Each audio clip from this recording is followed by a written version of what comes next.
welcome to Saturday Shorties. For this episode, we're heading back to the UK's Action Force line from Palatoy and one of their original characters. So meet Baron Ironblood. This figure was released in 1983 with all original parts. Or not, it's hard to tell. And that is quite a look. He looks like a Bond villain from the 60s or 70s or something.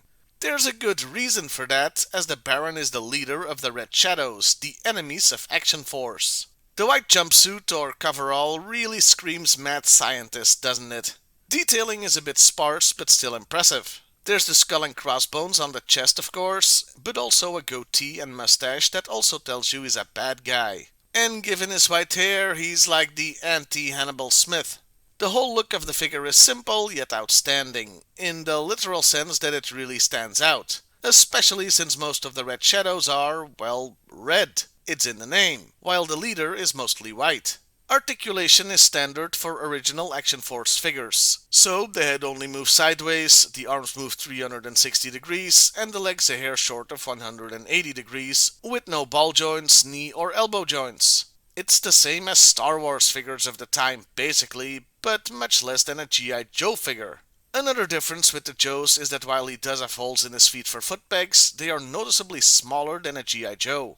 He came with two accessories, a Uzi and a bucket-shaped helmet thing that could unfurl. That's hella weird and probably a reference to notorious Australian criminal Ned Kelly. Like a lot of figures of the time, the white plastic on this toy is prone to yellowing, but to a much lesser degree than others. Now, normally we don't go into the character much here on Saturday Shorties, but I would be remiss if I didn't include this little tidbit.